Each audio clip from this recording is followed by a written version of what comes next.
মায়ের হাতের হাঁসের মাংস খেতে চলে আসলাম এত দূর থেকে।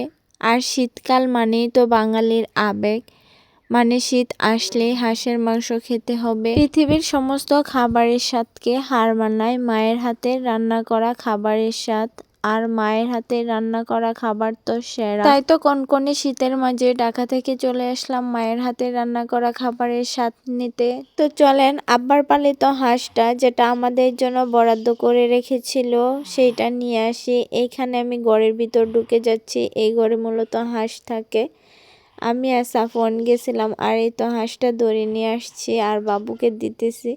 সে তো মহা খুশি হাঁসটা পেয়ে। প্রতি বছরে আব্বা আমাদের 3 বোনের জন্য 3টা হাঁস রেখে দেয়। পাল থেকে অনেকগুলো হাঁস পুষে ওইখান থেকে 3টা হাঁস রেখে দেয় আমাদের জন্য। হাঁস জবাই করার পর সাফওয়ান হাঁসের ব্লাড দেখে ও বলতেছে ওর পা কেটে গেছে, একটু অভিনয় করতেছে। তার সাথে সাথে তার নানুও এসে যোগ দিছে। এখন গরম পানি দিয়ে হাঁসটা পরিষ্কার করে নেব। গরম পানি দিয়ে হাঁস পরিষ্কার করলে অনেক তাড়াতাড়ি হাঁসটা পরিষ্কার হয়ে যায় আর কষ্টও কম হয়।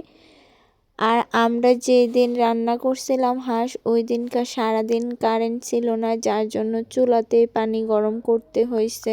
গরম পানিটা দেওয়ার পর এপিট ওপিট ভালো করে উল্টে দিচ্ছিলাম, যেন সমস্ত জায়গায় গরম পানিটা লাগে আর হাঁসটা তাড়াতাড়ি পরিষ্কার করতে পারে। আর এই তো এখন হাঁসটা পরিষ্কার করে নিচ্ছি। আমি আর সাফনের ছোট আম্মু হাঁসটা পরিষ্কার করতেছিলাম, আর এদিকে আমি বলতেছিলাম যে আমি হাঁসের মাথাটা খাবো। আসলে সব সময় বাড়িতে হাঁস বা মুরগি যাই রান্না করা হোক, সব কিছুর মাথা আমিই খাই। হাঁসটা ভালোভাবে পরিষ্কার করার পর ঠান্ডা পানি দিয়ে আবার ভালোভাবে ধুয়ে নিচ্ছে। আর এইদিকে মা পেঁয়াজ রসুন আদা ছিলে নিচ্ছে বাটার জন্য। আসলে শিলপাটায় বেটে রান্না করলে রান্না করা খাবারের স্বাদটা অন্যরকম হয়। সাফওয়ান তো নানু বাড়িতে আসার পর বেশ আনন্দে আছে, ও এদিক সেদিক ঘুরে বেড়াচ্ছে। আর এই তো মা এখানে মাংসটা যেমন অনেক খুশি হয়, তেমনি আমারও সময়টা ভালো কাটে। আমরা সব বোনেরা একসাথে হতে পারি। আমরা চাচাতো বোনেরা আর আমার বোনেরা সবাই একসাথে দেখা করতে পারি।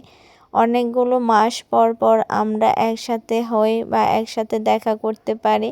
আর এই তো এখানে মা মাংসটা ধুয়ে নিচ্ছে ভালো করে। আর এবার হাঁস রান্নায় হাঁসের পাটাও দিছে, যদিও কখনো হাঁসের পা রান্না করে না বাড়িতে।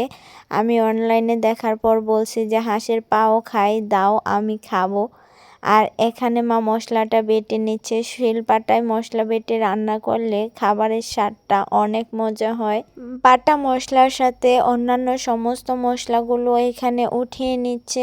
আর এই তো কড়াইয়ে তেল গরম হয়ে আসলে পেঁয়াজ কুচি দিয়ে তারপর সমস্ত মশলা লবণ একসাথে দিয়ে এখন মাটি চুলায় কষিয়ে নেবে অনেকটা সময়। আর মাটি চুলায় হাঁসের মাংস বা যে কোনো রান্নার স্বাদ কিন্তু দ্বিগুণ হয়, খেতে অনেকটা মজা হয়।